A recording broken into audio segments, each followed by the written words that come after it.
Mesdames et messieurs, bonsoir et bienvenue à cette émission d'Info 9. Les activités prévues pour la période des fêtes et pour l'hiver 2023 en culture, loisirs et vie communautaire à la ville de Macamic. Alors, pour nous en parler, je reçois Mme Suzy Trudel. Madame Suzy, bonsoir. Bonsoir. Toujours un plaisir de vous recevoir, Mme Suzy.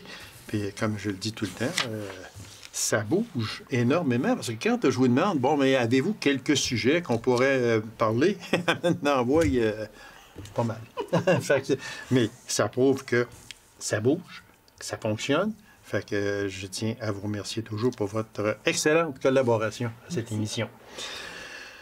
J'aimerais ça qu'on fasse un bref retour sur les activités de l'Halloween parce que c'est une grosse activité. Et je ne sais pas si je me trompe, mais ça prend de l'ampleur. Oui. D'année en année, parce que oui. comme on prend simplement le cimetière des Citrouilles, il y en avait cette année, pas à peu près. Puis on limite vraiment la participation aux gens, aux citoyens de Macamic et secteur Colombourg seulement. On ne prend pas les citrouilles de d'autres villages, tout ça, parce que cette année, on a eu près de 70 citrouilles dans le cimetière de Citrouilles. Donc, c'était un succès. Puis cette année, il y a des CPE qui ont participé. Il y a des classes aussi d'écoles primaires qui ont participé. Fait qu'on est vraiment, vraiment contents des résultats. Fait que oui, ça prend de l'ampleur. À un moment donné, il va falloir peut-être penser de changer de site. Déborder, oui. Il va falloir prendre un terrain plus grand, parce que là, c'est vraiment, il y en a beaucoup, beaucoup, beaucoup. Ça a fait une ambiance aussi, quand les gens ont passé dans l'Halloween, les gens arrêtent au cimetière de Citrouilles pour vérifier, voir les citrouilles, les créations des gens. Il y avait la voix des parents aussi qui a fait un photomaton sur la terrasse de la bibliothèque. Les gens laissent photographier là aussi. Ah, ça, vraiment... oui, il y a vraiment beaucoup de monde qui ont passé à il y a eu aussi concours de costumes. Oui.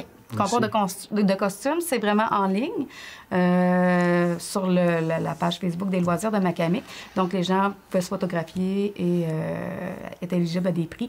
Une centaine de personnes, quand même. Oui, il y a des classes aussi qui ont participé. Fait que ça fait comme beaucoup de gens, le jury a eu beaucoup de travail cette année. Ah, ben mon Dieu, tant mieux, tant mieux. Et tout ça, mais c'est organisé. C'est vous qui en êtes ces idées-là, puis... Oui, bien, c'est moi, les loisirs, mais tu sais, je vais toujours chercher de la collaboration, comme là, c'est la voix des parents. La voix des parents va être beaucoup à l'Halloween, parce que, bon, c'est plus des événements pour les enfants, l'adolescent et tout ça, donc on travaille ensemble pour créer tout ça, là, les décors et tout. Avec, bon, ce qui s'en vient pour le temps des fêtes, surtout, il y a une exposition entre deux regards. Oui. En fait, on a commencé à faire des expositions, ça c'est plus le volet culturel, à la Bibliothèque municipale des Jardins de Macamic. C'est deux artistes d'ici, Nancy Sénéchal et Geneviève Morel, qui ont... c'est eux qui nous ont approchés pour dire que ça serait le fun de faire une exposition. Fait, dans le fond, on veut dire aux citoyens, aux artistes, s'il y a des gens qui veulent exposer à la bibliothèque de Macamic, juste faire une demande à moi, puis on organise ça. Donc là, il y a une exposition qui c'est entre deux regards, donc c'est deux artistes qui exposent leur œuvre. C'est jusqu'au 11 janvier. Donc les gens qui veulent aller la voir, c'est sur les heures d'ouverture de la bibliothèque de Macamic. C'est vraiment ce que... Il y a des... C'est tellement beau. Ces personnes-là font des chefs-d'œuvre. Oui. Moi, je connais plus Nancy Sénéchal, mais Geneviève Morel également. Alors, on invite les gens, là, vraiment, là, à aller faire un tour, parce que c'est... en même temps, c'est encouragé. Ces deux personnes-là aussi qui travaillent très fort. Le vernissage a eu lieu la semaine passée, le 11 novembre. Puis, il y a eu quand même une trentaine de personnes au vernissage. Fait que ils ont été agréablement surpris. Oui, parce que c'est une nouvelle activité, là. C'est ça qui a fait que... Parce que quand je reviens au cimetière des Citrouilles, la première année, il y en a eu quand même, pas une trentaine. Mais là, ça prend de l'ampleur tout le temps. Fait que c'est pour ça que si... Ceux qui veulent... parce qu'il ne sera pas dit qu'il n'y en aura pas d'autres expositions. Exactement. Les gens qui voudraient exposer... Tu sais, moi, j'ai approché aussi les écoles, les classes d'art plastique et tout ça. Donc, s'il y a des écoles qui veulent exposer aussi certaines choses, bien, la porte est ouverte. Quand on dit exposer, mais est-ce que les gens peuvent acheter aussi également à ce moment-là? Oui, c'est ça. Dans le fond, nous, on s'occupe de prêter les locaux et tout ça, mais tu sais, dans le fond, les artistes doivent fournir leur carte d'affaires. Comme ça, s'il y a des gens qui vont à la bibliothèque puis qui veulent acheter un œuvre, bien, les bénévoles de la bibliothèque remettent une carte d'affaires, puis les gens peuvent contacter directement les artistes. OK. Il y avait aussi, qui est passé maintenant, c'est le marché de Noël des fermières c'était le samedi 19 novembre, parce que l'émission passe le 22 novembre. D'accord. C'était aussi, j'en suis persuadé, une belle réussite. Oui. C'est une activité qu'ils font à chaque année aussi, oui. Puis souvent, c'est un succès aussi. C'est ça. Ça, c'est vraiment là, ceux qui cherchent un cadeau à offrir, c'est l'endroit idéal. C'est ça. C'est un marché des fermières, c'est vraiment des produits que les fermières ont fait, ont fabriqués. C'est pas plein de kiosques, c'est vraiment juste les produits des fermières. Exactement. On parle du calendrier de l'Avent du 1er au 24 décembre. Puis là, pour trouver un billet géant, c'est ça? Oui, exactement. C'est une activité qui est faite par les loisirs de Macamic en collaboration avec les entreprises ici, les commerces, les principaux acteurs aussi, comme la ville de Macamic et tout ça. On se rallie tout le monde ensemble pour donner des commandites, des cadeaux. Donc, c'est 24 cadeaux, un par jour. Donc, une fois par jour. Le jour 1, il va y avoir un billet de cachet dans des lieux publics. Ça peut être à l'extérieur, ça peut être sur la rue, ça peut être dans des commerces. Donc, les gens... dans le secteur Macamic. Macamic et Colombo. Et Colombo, oui. OK. Donc, les gens... Il ne faut pas l'oublier. C'est ça. Donc, les gens qui trouvent un billet comme ça se méritent le prix du jour. Donc, si vous trouvez le billet numéro 2, c'est le journée 2. Dans le fond, en arrière du billet, il est marqué que vous devez me contacter pour récupérer votre prix. Donc, c'est vraiment une activité de concertation des entreprises d'ici pour les citoyens d'ici aussi. C'est vraiment une activité de charité là, pour le temps des fêtes. Fait que, l'année passée, ça avait très bien fonctionné. Donc, cette année, C'est la deuxième année. Oui, c'est la deuxième année. Puis les gens participent? Oui. Oui, puis c'est apprécié beaucoup. Là. Oui, c'est même le fun de le faire aussi parce que, tu sais, les gens qui peuvent gagner, mettons, un bon d'achat de 100 d'épicerie avant les fêtes, c'est vraiment plaisant pour tout le monde. Là. Fait que ça fait un petit peu plus festif aussi dans la ville. Là. Exactement. Fait que, il y a également, en collaboration avec les organismes, entreprises et les commerces d'ici que vous voulez certainement remercier. Oui. Exactement. Fait qu'on fait toujours aussi, on présente les commanditaires, les commerces d'ici qui ont donné dans nos publicités des réseaux sociaux, les choses comme ça. Là. Donc, les commerçants sont vraiment la clé un peu du succès. C'est sûr. Fait qu'on en profite pour vous remercier de votre belle collaboration. Spectacle familial en sentier de 4 à 11 ans, le courrier de Noël des productions du Raccourci. Oui, cette année, on fait venir les productions du Raccourci. On les avait fait venir l'année passée dans la semaine de relâche. Ça avait fonctionné aussi très bien. Donc, on refait un spectacle en sentier. C'est un spectacle déambulatoire, finalement. Donc, les gens se promènent en sentier et il y a une histoire. Plus les gens avancent dans le sentier, plus il y a des choses qui arrivent. Là, c'est le courrier de Noël. On s'attend à ce que ce soit des lutins qui ont perdu les lettres écrites au Père du Noël. Okay. Donc, les enfants, avec les parents, vont devoir récupérer sûrement les lettres. Il faut qu'ils trouvent les lettres. Oui, pour que les enfants puissent avoir le cadeau cette année. Fait que, c'est une grosse mission. Mon Dieu, oui. C'est une mission qui va être appréciée aussi beaucoup. Exactement. Parce que ça va faire... Est-ce que c'est nouveau? Bien, en fait, les productions du Raccourci font, je pense, depuis 2 ans, là, des genres de spectacles en sentier.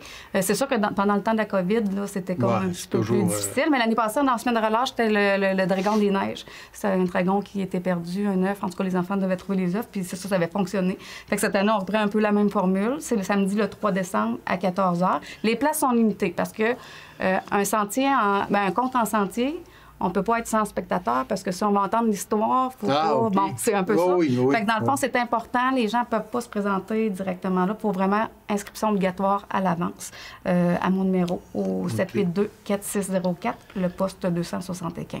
Puis vous en prenez combien? C'est autour de 30 enfants.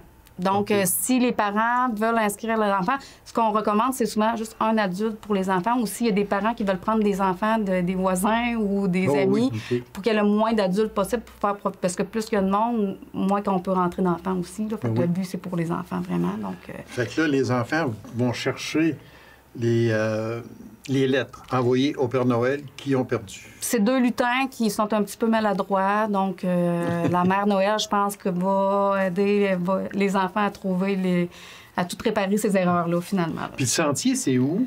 Bien, en fait, ça va être au bout de la 3e avenue de Macamic, là. Si la neige le permet. On se garde un jeu là-dessus. Parce qu'en raquette, ça vaut pas bien. C'est ça. Donc, c'est pour ça, en ayant des inscriptions obligatoires aussi, on va pouvoir dire aux gens le lieu spécifique là, pour le spectacle. Alors, on n'oublie pas, c'est le 3 décembre à 14 heures.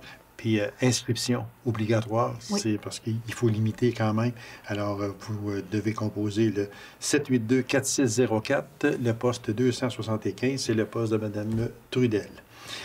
Il y a ça, c'est un incontournable, hein, le fameux bingo d'Inde. Ça existe, mon Dieu, ça existe depuis très longtemps, mais c'est encore la mode. Oui, bien, moi, je suis arrivée en COVID, fait que j'ai Oh, pas oui. tout vécu les activités des organismes, mais je sais que le bingo d'Inde des Chevaliers de Colomb, c'est très apprécié aussi, là, les gens participent beaucoup.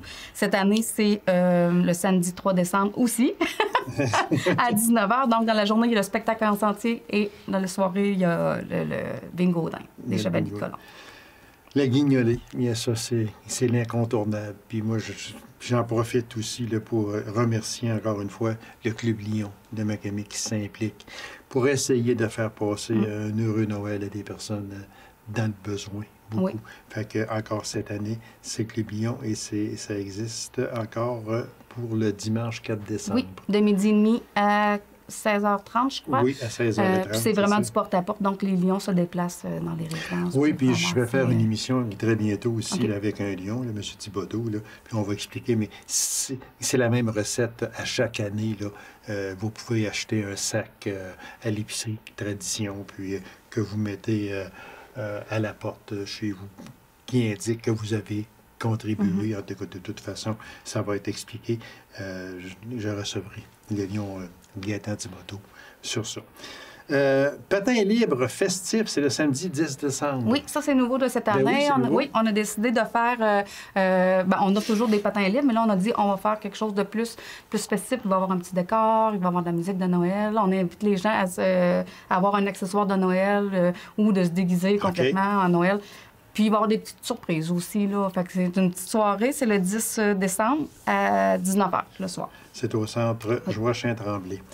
Il y a aussi, qui est populaire, le fameux chemin de crèche. C'est organisé par les mariés de la fabrique de Magamé. Oui, exactement. C'est le dimanche le 18 décembre. Le départ se fait toujours de l'église aussi à 18h30. Donc, les gens se présentent là. Il y a un genre de trajet pour aller visiter les crèches qui sont faites dans la ville de Macamic. Il y a des chants et tout ça. Ben, c'est vraiment festif aussi. Oh oui. Puis, les gens qui veulent aussi exposer une crèche doivent s'inscrire avant le 11 décembre à Mme Louiselle Lefebvre. C'est le 782-2132. Oui, c'est important de s'inscrire parce que on veut savoir où sont les crèches. Oui, exactement. Ça aussi, ça existe depuis quelques années. On en voit.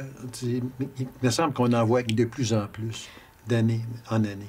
Oui, puis de ce que j'ai entendu aussi, c'est sûr que là, avec le COVID de l'année passée, Ah, il y avait du verglas aussi, ça avait été annulé l'année passée. Oui, c'est ça. Oui, c'est ça. L'année passée, ça avait été annulé, puis l'autre année d'avant, ben, c'était le COVID, fait que ça avait été difficile. Mais là, cette année, ils vont prendre ça en force avec des chants. Puis les gens sont accueillants aussi. Là, on me disait que souvent, ils arrêtent à des maisons, des fois, il y a un petit verre. Oui, c'est vrai. C'est festif. Là, Oui. C'est pas... Parce que les gens peuvent des fois penser que bon, c'est catholique, c'est en tout cas, peu importe, c'est les mariés, c'est l'Église, il va falloir qu'on fasse une prière, je ne sais pas quoi, mais c'est pas ça. Non, c'est ça. Donc, les familles avec les enfants, il y a des chants aussi, puis c'est des chants que les gens connaissent aussi là. Oui. Donc, ça peut être intéressant comme activité familiale aussi. Là. Oui, exactement. Alors, on le répète, ça, c'est le 18 décembre à 18h30. Le départ se fait de l'église de Macamic et on doit s'inscrire avant le 11 de décembre à Mme Louiselle Lefebvre au 819-782-2132. Patinoire extérieure, près de Raquette à la Biblio, sentier de la montagne à Fred. Ça, là, j'aimerais ça qu'on en parle. On va commencer par les patinoires extérieures. Bien, patinoire extérieure, c'est juste pour dire que la patinoire extérieure du parc Guillaume Cornelier de Macamic et la patinoire extérieure du secteur Colombo vont être faites quand la neige et le froid vont le permettre. Oui. Donc, c'est une activité aussi qui est gratuite pour tout le monde. Donc, de penser que ça existe, ces patinoires extérieures-là. Et le prêt de raquettes, les bibliothèques de Colombourg et de Macamic prêtent aussi des raquettes. Donc, les gens qui veulent en emprunter, soit pour à la maison Oui, ou oui. pour faire justement des sentiers comme la montagne à Fred peuvent aussi en emprunter. C'est gratuit, ça. Oui, ça c'est aussi. gratuit. Alors, il reste en terminant à peine 30 secondes. Oui. Sentier de la montagne à Fred aussi. Oui, cette année, on va essayer de l'entretenir pour qu'il soit praticable l'hiver. Donc, les gens sont invités à l'utiliser même pendant l'hiver. Une belle brochette, Madame Trudel. Félicitations à vous parce que c'est vraiment bien détaillé. Les gens vont certainement s'amuser. Et ce que je regarde beaucoup aussi, activité familiale. Oui. C'est très important aussi de penser à nos enfants et de penser aux jeunes aussi en cette période de l'année. Madame Trudel, merci. C'est toujours un plaisir. Alors, merci beaucoup. Puis on va se revoir en 2023. Ben oui, parce qu'il faut parler de ce qui s'en vient. Oui, puis je suis certain qu'il À partir de janvier. Il s'en vient des choses encore, j'en suis persuadé. Merci beaucoup, Mme Trudel. Courte pause, mesdames et messieurs, on vous revient immédiatement après. Restez avec nous.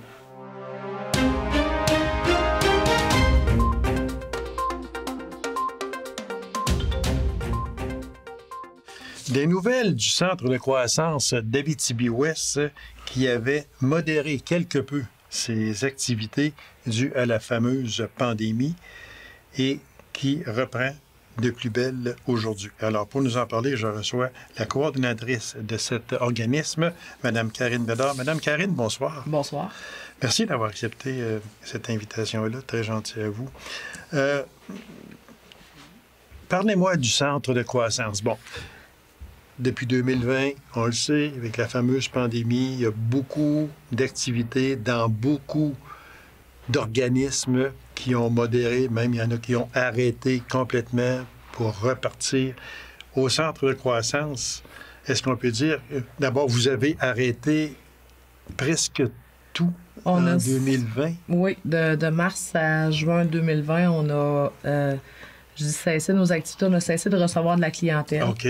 On n'offrait plus d'ateliers dans nos locaux. Par contre, on a continué quand même d'offrir certains services à distance dans la mesure de ce qu'on était capable de faire en toute sécurité, étant donné qu'on ne connaissait pas non plus tout ce qui advenait de cette situation, l'ampleur de cette situation-là. On faisait comme à peu près tout le monde, on marchait à tonton, comme on dit, puis... Oui, puis on voulait que notre clientèle reste en sécurité, ben donc aussi, exactement. on accueillait plus de clientèle. Il fallait penser aux autres aussi, là, à ce moment-là. Là. Oui.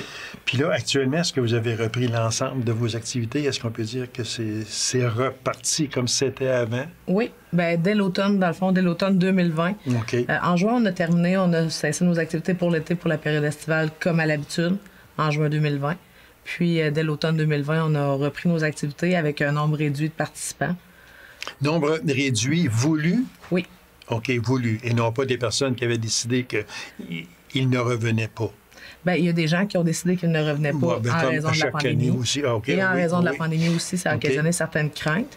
Mais on ne pouvait pas non plus accueillir autant de participants qu'on aurait voulu à cause des mesures de distanciation, à cause de toutes les mesures sanitaires. Tout ce qui s'en suivait à ce moment-là. Oui, mais on voulait quand même avoir des ateliers en présentiel pour pouvoir retrouver le contact avec les gens. On sentait que c'était un besoin de nos participants. Ça, les gens, comme les personnes qui fréquentent là, le centre de croissance, là, j'en suis persuadé, ça leur a manqué beaucoup. Je suis certain. Puis quand vous avez reparti vos activités régulières, vous avez vu certainement de grands sourires à ce moment-là. Oui, puis on sentait que les gens avaient besoin d'être ensemble, d'avoir des contacts humains, juste de pouvoir discuter face à face avec quelqu'un. Bon, c'est sûr qu'on a mis en place des mesures de sécurité, des cloisons et tout, mais au moins les gens pouvaient être ensemble. Bon, il y a eu certaines modifications qu'on a apportées dans nos locaux. On a pu... Comme un peu partout ailleurs aussi, parce que les gens faisaient plus attention, puis il y avait des distanciations, puis il y avait le masque, en tout cas, il y avait toutes sortes de choses. Il y avait tellement de choses, oui. Oui, exactement. Moi, j'aimerais ça qu'on fasse juste un petit survol là, du centre de croissance. Le but du centre de croissance, c'est quoi exactement? Bien, tout d'abord, notre mission première, c'est l'alphabétisation. L'alphabétisation populaire, l'éducation populaire. Donc, on offre des ateliers de français, de mathématiques, d'informatique, mais aussi des ateliers de connaissances générales, de connaissances de soi, des arts, de la musique, des activités un petit peu plus spécifiques, là, comme exemple, on a fait quelque chose pour l'Halloween, on va sûrement faire quelque chose pour Noël. Oui, c'est vraiment très, très varié. On offre des ateliers du lundi au jeudi. Donc, les gens sont là quand même toute la semaine. On a des personnes qui viennent juste de façon ponctuelle, 1 journée, 2 jours, 3 jours. Mais la plupart sont là 4 jours semaine. OK. Parce que ce n'est pas obligatoire, là, dans le sens que, bon, c'est du lundi au jeudi, puis il faut que vous soyez là du lundi au jeudi. Là, ce n'est pas ça. Bien, il y a des personnes qui sont sur un programme particulier. OK, sur un exemple. programme particulier. Ces personnes-là doivent fréquenter l'organisme durant 20 heures semaine. OK. Mais il y a d'autres personnes qui viennent chercher des connaissances en informatique, par exemple, qui viennent aux ateliers d'informatique. On a des personnes qui veulent avoir des contacts humains, apprendre à se connaître, apprendre à connaître les autres, peuvent venir à nos ateliers de connaissance de soi, connaissance générale, passer une journée avec nous. C'est quand même bien parce que vous offrez tellement de services qu'il faut que la population soit au courant de ça. Parce que moi, je trouve qu'on n'en parle pas assez des services qu'au Centre de croissance, les gens peuvent aller chercher. C'est incroyable. Puis, on fait aussi de l'aide au niveau individuel aussi. On aide des gens à compléter des formulaires, on aide des gens à faire des appels téléphoniques quand ils ont de la difficulté. Ça, c'est des services qu'on offre parallèlement à nos ateliers. Parce qu'il faut dire une chose aussi, Mme Bédard, c'est qu'il y a les personnes qui vont là très souvent, là, bon, ceux qui sont analphabètes, ils ne savent pas lire, ils ne savent pas écrire. Des fois, il y en a quelques-uns qui peinent à écrire leur nom. Oui. Il y en a qui savent lire et écrire de façon fonctionnelle aussi, mais la correspondance est un petit peu complexe. C'est ça. Qu'ils reçoivent, c'est difficile. Donc, on peut les aider à ce niveau-là à les diriger, à les accompagner dans certaines démarches. Fait que c'est là que le Centre de croissance entre en ligne de compte. Là. Oui. Beaucoup. Là. L'âge moyen, ce serait quoi? C'est dans la cinquantaine. Présentement, là, je vous dirais... Oui? Oui. L'âge moyen, je vous dirais que fin quarantaine, début cinquantaine. Là. On a des personnes dans la vingtaine, on en a dans la soixantaine. Ah, mon Dieu! Et ces personnes-là se côtoient chaque jour quotidiennement. On doit apprendre à travailler ensemble, des générations qui des fois, des valeurs qui sont différentes. Oui, exactement. Des façons de penser aussi. Puis il n'y a aucune gêne non plus, là, de la personne qui arrive là, puis qu'elle ne sait pas lire, qu'elle ne sait pas écrire. Elle n'est pas seule, là. Non, elle n'est pas toute seule. Ça lui permet justement de dire, regarde, je ne suis pas seule à ne pas savoir signer mon nom, là. T'sais. Non. Fait que c'est ça. Là. L'entraide qu'il y a ensemble aussi, parce qu'il y a des gens qui ont un petit peu plus de facilité, exemple en français. Bon, on va pouvoir accompagner quelqu'un, aider quelqu'un qui a plus de difficultés, et vice-versa. En mathématiques ou l'informatique, on voit des petites équipes se former pour s'offrir de l'aide à l'autre. Ah, ça, c'est vraiment extraordinaire. Est-ce qu'il y a autant d'effectifs actuellement qu'il y en avait avant la pandémie? Non. Avant la pandémie, on était 6 employés. OK. Il y a une personne, la directrice du moment, c'était Mme Bouchard, a quitté pour partir à la retraite au tout début de la pandémie. OK. Ensuite, on avait aussi une aide-formatrice que, malheureusement, on n'a pas pu renouveler son contrat en raison du nombre diminué de participants durant la pandémie. Donc, présentement, on est 4 employés. OK. Mais on espère éventuellement... on est en période de recrutement. On invite les gens, ceux qui veulent fréquenter nos ateliers, participer. On invite les gens à venir nous voir parce que là, on a réouvert à la population. Donc, on est prêt à accueillir d'autres participants. Fait que ceux qui voudraient avoir plus de renseignements peuvent appeler au 819-333-3881. Oui. Puis vous allez donner tous les renseignements. Oui, notre équipe va se charger de les renseigner. Puis des fois, les gens peuvent venir visiter. On a une personne qui, récemment, là, ça l'intéressait, mais n'était pas certaine. Elle est venue nous visiter. On a visité les locaux. Elle est venue passer une journée avec nous aussi avant de s'inscrire, voir si ça lui tentait. Puis elle commençait là, ce matin officiellement. Là. Ah, bien, tant mieux, bravo. Le 31 octobre dernier, vous avez organisé le couloir de la terreur. Oui. Ça consistait en quoi? Puis est-ce que ce fut une belle réussite?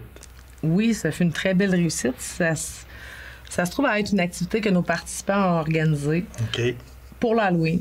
Donc, ça consistait vraiment à modifier nos locaux, créer un labyrinthe intérieur de couloirs et de décorations d'Halloween, accompagné de musique, accompagné d'ambiance un petit peu de maison hantée, pour que les gens de la population puissent venir circuler dans le couloir. Il y avait plusieurs trajets qui pouvaient être faits. Donc, ça a été, oui, une très belle réussite. C'est vraiment le travail de nos participants, de notre équipe de travail. C'est ça que je voulais en venir, justement, parce que là, ça a motivé les gens à faire différentes affaires pour faire peur, si on peut dire. Puis sortir des idées aussi, j'en suis persuadé. Oui, donc, faire du montage de décors, travailler en équipe pour rassembler les décorations. Puis c'est vraiment beaucoup de travail. Il y a eu comme 3 semaines de travail intense de la part de nos participants là-dedans. Ah, c'est vraiment extraordinaire. Comme ça a été... Beaucoup de personnes ont participé, mais beaucoup de personnes se sont présentées aussi pour aller voir ce fameux couloir. Oui, on a eu 225 personnes. 225? Oui, 225 personnes de tous les âges qui ont circulé dans le couloir durant toute la journée, dans le fond, du 31 octobre. On terminait à 9 h le soir, puis il y a eu des gens jusqu'à 9 h moins 10. Là. Ah, ben mon Dieu! Mais c'était vraiment le fun. Puis ça doit vraiment... Faire du bien aussi aux gens qui ont collaboré à ça pour monter les décors, etc. Oui. De voir que autant de gens ont participé, sont venus voir, c'est quand même un gros merci là, à ce moment-là. Ah oui, puis les beaux commentaires qu'on a reçus de la part des gens qui ont circulé dans nos locaux à cette journée-là, ça a été vraiment, vraiment agréable. Là. Des tout petits enfants, des personnes plus âgées aussi. Ah ben mon Dieu. C'est à refaire le 31 octobre prochain. Oui. Oui. On le souhaite, oui. Ben, c'est sûr qu'on y va toujours avec ce que nos participants ont dû faire. Okay. Parce que notre but, c'est vraiment d'être là pour eux autres. S'ils veulent s'impliquer, s'ils sont prêts à participer, souvent, on est très, très, très, très ouvert à toutes leurs idées. Mm-hmm. Mais c'est ça, de prime abord. Donc, ça veut dire que ce couloir-là venait des participants, des personnes au centre de croissance. Oui. Des participants de notre équipe de travail, mais l'idée a germé dans nos salles d'atelier. Ah, bien, bravo. Moi, je vous demandais à quoi servent les fonds qui ont été ramassés. C'est réinvesti dans nos activités. C'est sûr que c'est pas une grosse somme parce qu'on parle quand même de 225 personnes, puis c'était 2 $ par personne. Okay. Mais c'est quand même 500 quelques dollars là, qui est réinvesti dans nos activités, puis peut-être même dans la préparation de celui de l'année prochaine. Ça, vous n'aviez jamais organisé ça avant? Oui. Oui? Oui, c'était la 5e édition, mais depuis la pandémie, dans le fond, c'était la première fois qu'on le refaisait. Ah, OK. On n'avait pas refait en 2019, juste avant la pandémie, mais 2020 et 2021, on ne l'a pas fait. 2022, on recommençait. Là. Est-ce qu'il y a des changements dans votre organisme actuellement? Oui, bien, on a fait des travaux. On a fait des travaux de rénovation au cours de la dernière année et demie environ. D'agrandissement, un petit peu retravailler nos locaux. C'est la pandémie qui nous a emmenés jusque-là parce que on était obligé de séparer nos participants en 3 salles. Donc, on a agrandi nos salles d'atelier pour toutes les accueillir ensemble. On a posé des nouvelles fenêtres. On a agrandi une salle de bain pour en faire une salle de bain adaptée aux personnes à mobilité réduite. Okay. Mm-hmm. Donc, ça aussi, c'est important parce qu'une clientèle... Oui, c'est sûr. Il faut penser à eux autres. Ils ont le droit de vivre, eux autres aussi. Oui. Puis on avait eu un cas avec une personne qui voulait venir, mais qui avait de la difficulté avec les salles de bain. Donc, c'était un besoin. Exactement.